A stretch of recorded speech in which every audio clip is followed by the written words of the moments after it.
welcome to our Wednesday night Bible study. We're working our way through the book of Genesis. Last week we began looking at the life of Joseph. We've transitioned from the life of Jacob, and now we're looking at the life of Joseph. And we saw a number of things last week and the week before. We saw that Joseph he's immature. He's 17 years old, he's immature, and the reason he's immature is because of the environment that he's in. Now, of course, he holds responsibility for how he behaves and all of that, but there's also influences on him from outside. His father shows him so much favoritism. It's known to everyone. He gives him a coat of many colors. So all those kinds of things that are going on. And his brothers absolutely hate him. They despise him. And as we read through the text over the past couple weeks, and we looked at the life of Joseph, the beginning of the life of Joseph, we noticed a number of things. Every time something happens with Joseph, we see this repeated theme of hatred. His brothers are growing in their hatred, they're growing in their jealousy, all of that kind of thing. Joseph has a number of dreams. He has 2 dreams, and each dream shows that he is meant to be a ruler of some sort, an authority over the household, over the family. Everybody who hears about the dream recognizes it. His father recognizes it when he tells him. His brothers recognize it. And they're just growing in their hatred for Joseph. At one point, Joseph is told by his father to go check on his brothers. They're out near the city of Shechem, which is probably not a very nice place to be. The people of Shechem probably still remember how Joseph and his family took advantage of them, slaughtered the whole city and plundered it and all of that. So it may be a bit of a dangerous place. And so Jacob wants Joseph to go check on his brothers. Could be for multiple reasons. Could be that he wants to check on their safety, make sure they're okay. And he probably also wants to find out what they're doing. Remember, Joseph had brought back a bad report about his brothers, at least on one occasion that we know of, and it's probably been the case a number of times, right? Joseph has probably done this a number of times. We're getting a small snippet of the life of Joseph here. Remember, we meet him when he's 17 years old. He's had 17 years of growing up and probably being the spoiled child, the brat, right? The one who's always tattletaling, that kind of thing.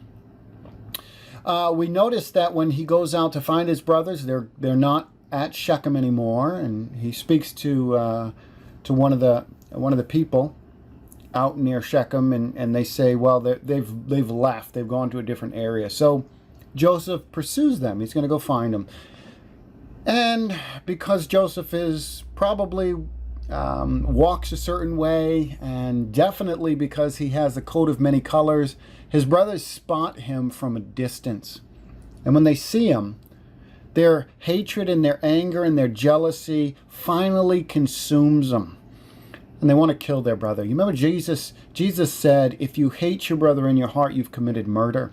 It's really from the heart where all of these things come from. And the more a person harbors those hatred feelings, those feelings of resentment, all that, it simply grows. Remember, Paul will even say, don't let the sun go down on your anger. You know, if you're angry, don't sin. In your anger, don't sin. Don't let the sun go down on your anger. You have to be able to, we should be striving to always get rid of those feelings of hatred, to reconcile, to forgive people, to try to come together, because hatred in your heart is just going to consume you and may very well cause you to do some ungodly, wicked things. And we see that here. Hatred in the heart is causing these brothers to actually go forward and plot to kill their brother Joseph. Now, Reuben, for some reason, wants to keep Joseph alive. He doesn't want to go along with what his brothers say, and he doesn't want to kill him. It may very well be that Reuben is trying to get back into his father's good graces. You remember that Reuben, the oldest, the firstborn of Jacob's sons, had slept with one of his father's wives, one of the concubines, one of his wives.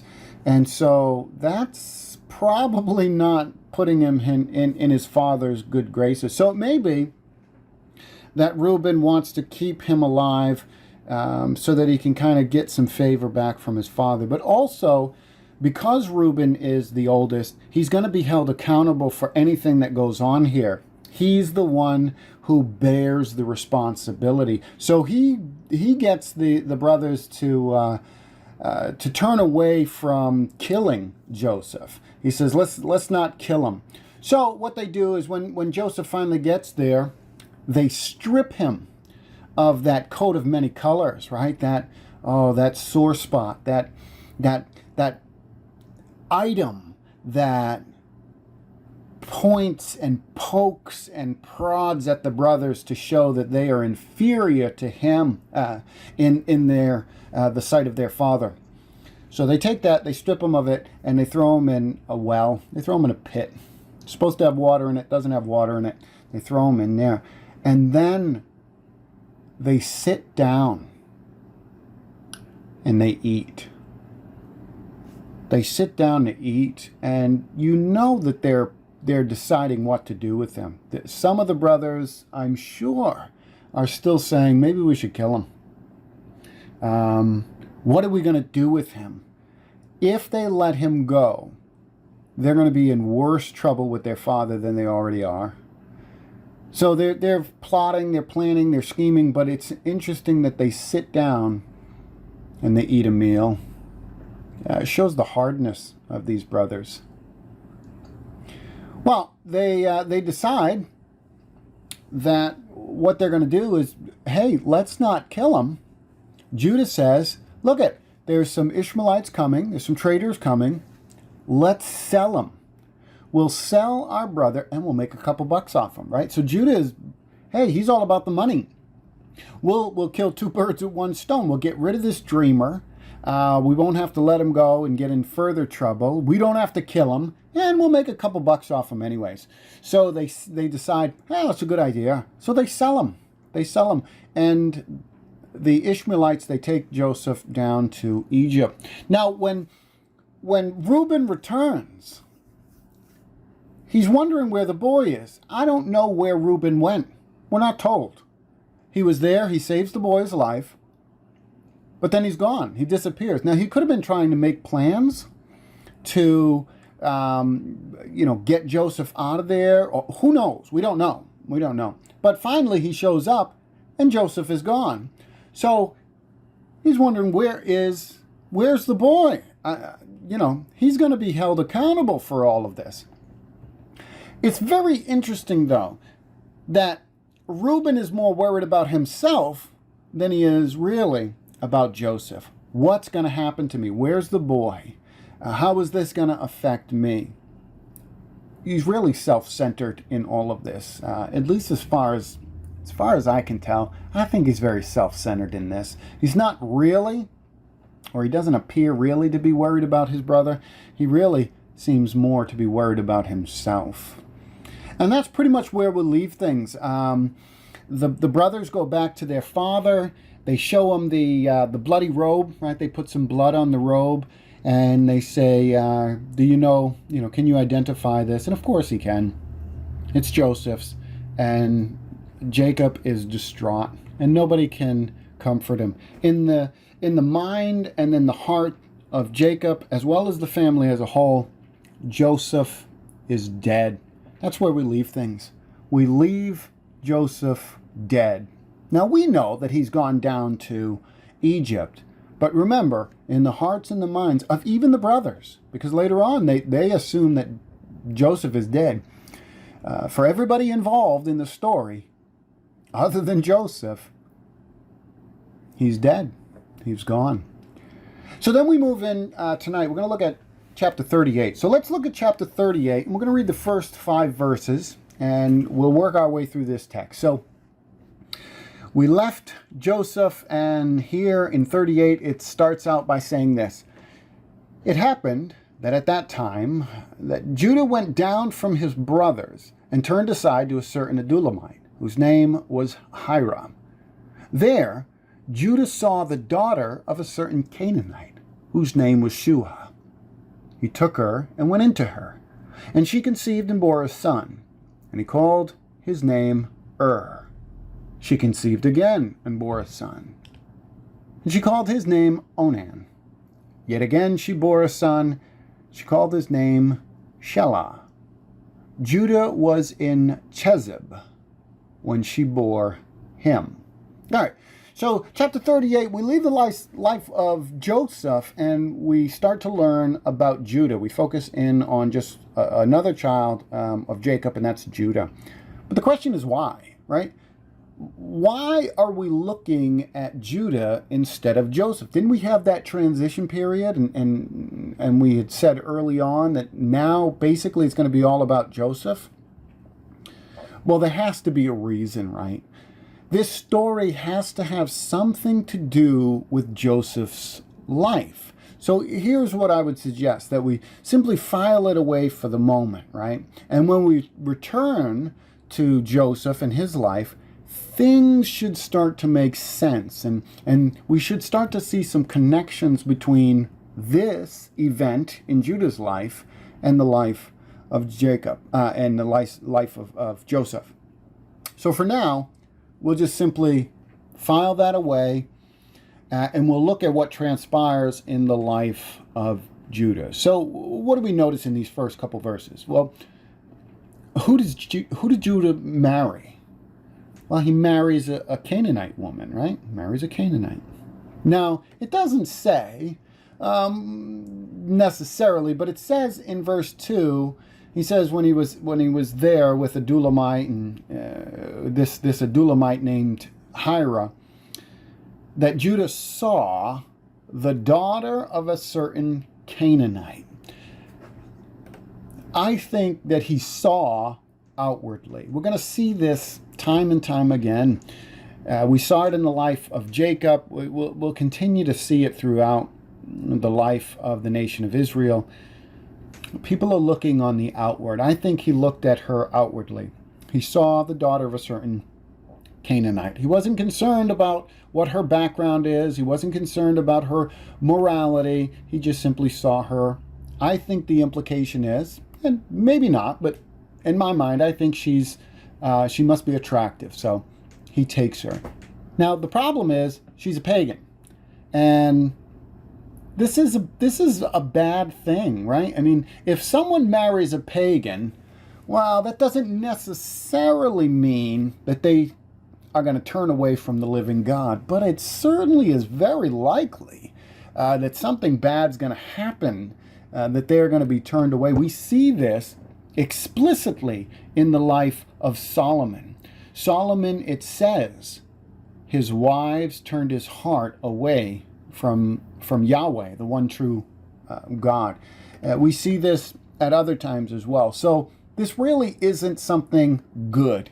He shouldn't really be involved with these pagan women and taking a Canaanite in marriage. But he ends up doing that. And Judah ends up having 3 sons, we're told, right? He bears a son named he bears a son named Onan, and then the last son, the youngest son, is Shelah, all right? And that's where we end verse 5. So let's look at verses 6 through 19. So we continue the story, and it says, and Judah took a wife for his firstborn, and her name was Tamar. But Judah's firstborn, was wicked in the sight of the Lord, and the Lord put him to death. And Judah said to Onan, go into your brother's wife and perform the duty of a brother-in-law to her, and raise up offspring for your brother. But Onan knew that the offspring would not be his, So whenever he went into his brother's wife, he would waste the semen on the ground, so as not to give offspring to his brother. And what he did was wicked in the sight of the Lord, and he put him to death also. Then Judah said to Tamar, his daughter-in-law, "Remain a widow in your father's house till Shelah, my son, grows up." For he feared that he would die like his brothers. So Tamar went and remained in her father's house. In the course of time, the wife of Judah, Shua's daughter, died. When Judah was comforted, he went up to Timnah, to his shearers, he and his friend Hiram, Ahira the Adulamite. And when Tamar was told, "Your father-in-law is going up to Timnah to shear his sheep," she took off her widow's garment, covered her face with a veil, wrapped herself up, and sat at the entrance to Enaim, which is on the road to Timnah. For she saw that Shelah was grown up, and she had not been given to him in marriage. When Judah saw her at the roadside, when Judah saw her, he thought she was a prostitute, for she had covered her face. He turned to her at the roadside and said, "Come, let me come into you." For he did not know that she was his daughter-in-law. She said, "What will you give me, that you may come into me?" He answered, "I will send you a young goat from the flock." And she said, "If you give me a pledge until you send it." He said, "What pledge shall I give you?" She replied, "Your signet and your cord and your staff that is in your hand." So he gave them to her and went into her, and she conceived by him. Then she arose and went away, and taking off her veil, she put on the garment of her widowhood. All right. We're now introduced to a woman named Tamar. And Judah gives his son to Tamar. But there's a problem. What's the problem? Well, is wicked. We're told that he's wicked. Now, what does do? What wicked deeds are mentioned, right? How do we know that he's wicked? Well, no deeds are mentioned, right? We don't know what he's done. But we are told that he's wicked in the sight of God's eyes, and that God put him to death. Now, how does God do this, right? How does God kill Well, again, we don't know, right?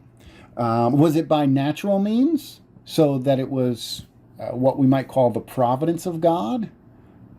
Or was it some miraculous death? I mean, did he strike him with lightning? Or we don't know. We don't know. What we do know, what the text does tell us, straightforward. It doesn't tell us how. It just tells us that God did it. Does God take life?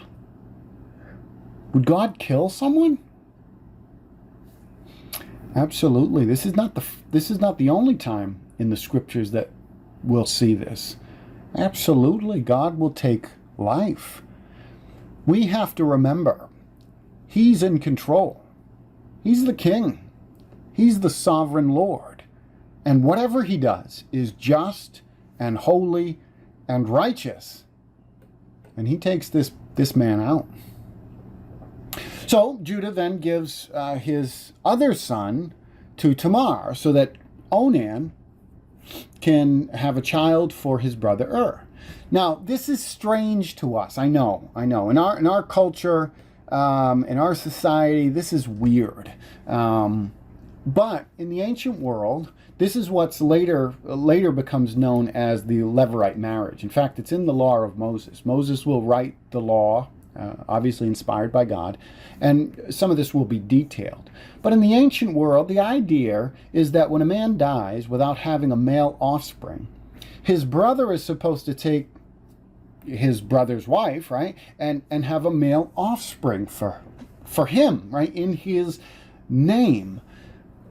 The idea of a man dying without his name being carried on was a horrible thing to think about. It was something terrible. In some ways, it was like that man ceased to exist. If he had no male offspring, then it was his lineage goes out of existence. It's almost as if the person never existed. They go out of existence in a sense. We know this isn't literally true in the sense of, their spirit going out of existence, or that they had never really lived, but in a very real, practical way, right? In a very earthly, practical way, it's like the person never existed and they're cut off. But a man's life will continue if he has a male offspring to carry on his name. This was extremely important in the ancient world. Now, we also have to remember that this wife, the wife of the deceased husband, would have wanted a child as well, right? Remember, women highly prized having children, especially having male offspring. So this was something that was common, and it was expected. It was expected. Later on, again, it'll even be part of the Mosaic law that's handed down by God. So strange to us, but very common in the ancient world, and something that was supposed to be practiced. This was an honorable thing to do. So what happens to Onan? Well, God kills him as well. God takes this guy out as well. Why? Well, every time that he lay with Tamar, he would keep from impregnating her, right? Listen, the scriptures sometimes are very graphic. They're very graphic, and we've got some information here. Now, why was this evil, though? Why is this worthy of death in God's eyes? Well, I think for two reasons. The first is because he was supposed to honor his family by doing this. Once he had a male offspring for his brother, right?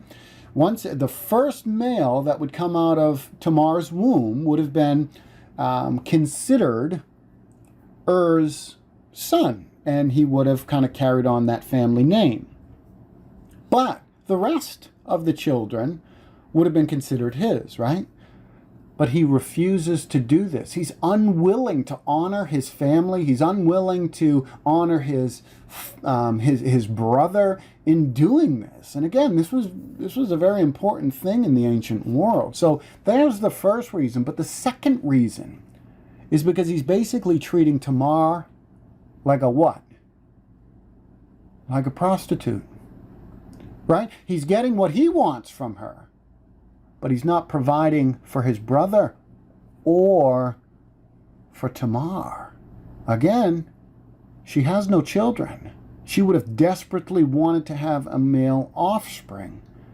So he's wronging not only his brother, he's wronging, and the family, he's wronging this woman, and he is treating her like a prostitute. I am not going to give you what you desire. I'm not going to do my thing. So there's at least two reasons that this is wicked in God's eyes. Don't treat this woman like a prostitute, okay?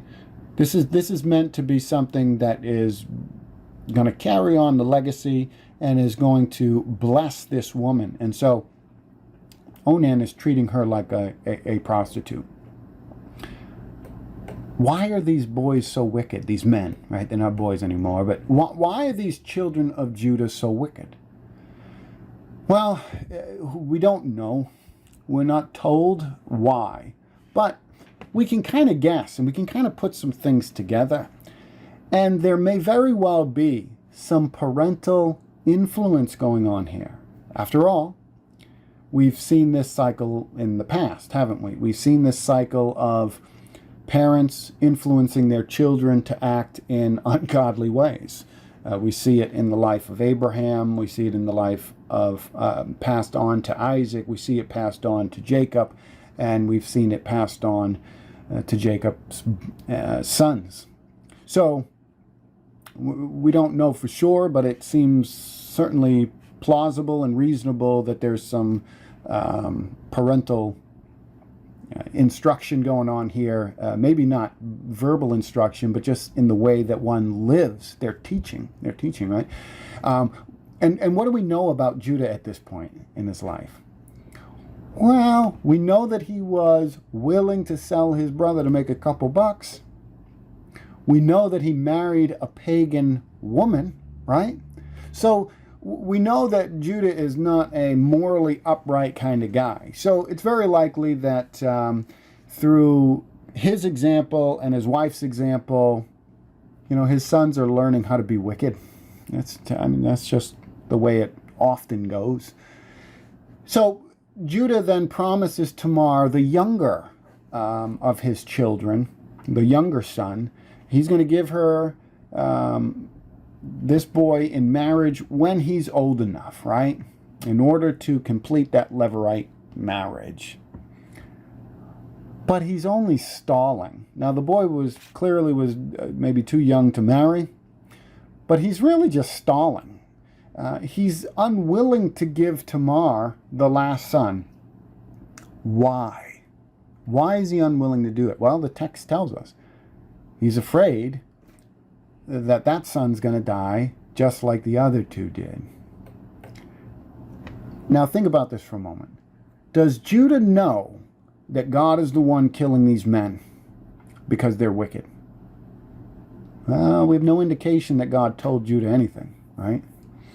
There's nothing in the text that says, God comes to Judah and says, listen, I've killed your boys because they are wicked in my sight. We've got no information that says that. What might the natural conclusion be? If you had these two sons, right? If you had two sons who died after being with Tamar, right? Both of these boys, the connecting factor is that both of these boys have been with Tamar. What might you think? Well, if that was me, I might begin to think that she was the cause of their death. I mean, I don't know. Is she cursed? That would have been a perfectly fine conclusion in the ancient world. Even some people today would think about curses and stuff like that. But in the ancient world, that would have been a very common thing to think about. Is this woman cursed? Of course, is she poisoning my children? Right? I mean, she killing them off. We don't, I don't know. I wouldn't know. So who knows? But I know one thing, right? That if this was me, I would know one thing. Each son who was with her has died. And I'm not taking any chances with the last son, right? We have no indication that Judah has any other children. So remember, children are important, right? They're important. This legacy. So Judah certainly doesn't want his last son to be killed because he wants his lineage to continue on, right? So he would be a bit worried. And really understandably, I would be worried too, to be honest, right? So verse 12 says that in the course of time, Judah's wife dies. Okay, in the course of time. We don't know how long it is, but it's been a while. Judah's wife dies. He mourns for her, and then he goes back to work, right? He's going to go travel with a friend of his, and he's going to see his sheep shearers. He's going to go find out what's going on with these people, going to keep track of things. Now, what does Tamar do when she hears that her father-in-law is traveling up to this place for the sheep shearers? Well, she goes out to meet him, but she goes out dressed like a prostitute. I want you to notice the emphasis of this concept of prostitution, right? We're starting to see a repetition here. So anyway, she goes out, she dresses like a prostitute, right? You see the irony here, right? She was treated like a prostitute by Onan, and now she's playing the role of a prostitute as well. Now, why does she do this? What's the purpose, right? Why is she tricking Judah? Well, she knows she's not going to have the last son given to her in marriage. She's not going to have a child, right? So she knows that she's going to be kept from the promise. Judah had made a promise to her, but he's not going to keep that promise. So she's going to take matters in her own hands. It's always bad. It's always bad when we take things into our own hands, right? This is not good. She's going to take things into her own hands. This is not a good situation, but she does. Now Judah sees her, but he doesn't recognize her, right? She's covered up. Who knows how long it's been, how many years it's been. That youngest son was not old enough to be given in marriage, so it's been a little while. And she's covered up, and Judah doesn't recognize her. He thinks she's a cult prostitute. Now, what was a cult prostitute? Well, a cult prostitute was a person who took part in sexual acts as part of the worship of their false pagan gods. Now, keep this in mind. This is not just sexual immorality, like fornication or adultery. Those things are bad, they're wicked, they're sinful, they're against what God has planned for humankind. But this goes even beyond that, and it adds in a religious aspect to it as well. This is a cult prostitute. She is going to, right, if she's playing the part of a cult prostitutes are going to worship their gods by doing these sexual activities. Now, Judah is willing to not only commit fornication, but he's also willing to be involved in pagan worship.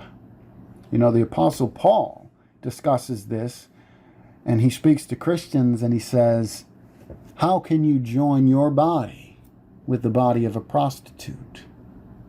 You are the very temple of God. You shouldn't be doing that kind of thing. You can't be involved. Not only is it wrong to be involved in fornication, sex outside of marriage, and adultery, sex with someone who's married to someone else, or sex with someone when you're married, that's all sinful, that's all wicked, but then there's an added layer where it goes beyond that, which is bad enough, but goes beyond that, and it adds in a religious aspect as well. So that's what's going on here. So this is really bad. It's really, really, really bad. What kind of a person is Judah? He's not moral, right? Judah is anything but moral. Tamar is playing the prostitute, is willing to have sex with him if he will give her a pledge, right? She wants to get paid, right? I need to get paid for this act. That's part of what the prostitute, they would collect some kind of item, right? Usually not necessarily money, right? Like gold or silver or something like that, but an animal or whatever. They would get paid for this act. So, she needs to get paid for this. Judah has nothing, but he promises an animal. She says, well, that's fine, but I'm going to need some assurance. I'm going to need a pledge from you. And he says, well, what do you want? She says, I'll take your cord, your staff, and your signet. Now, these three things are going to identify the person. They're going to identify Judah. And that's important for the rest of this story. Okay? So, Judah goes in, has sexual relations with someone he thinks is a shrine prostitute, a cult prostitute, and then he's on his way, gets up and goes on. He's done. She gets up, Tamar, she takes off this stuff, and she heads back home. And we're going to leave it there, and we'll come back next week, and we'll pick up in verses 20 through 30.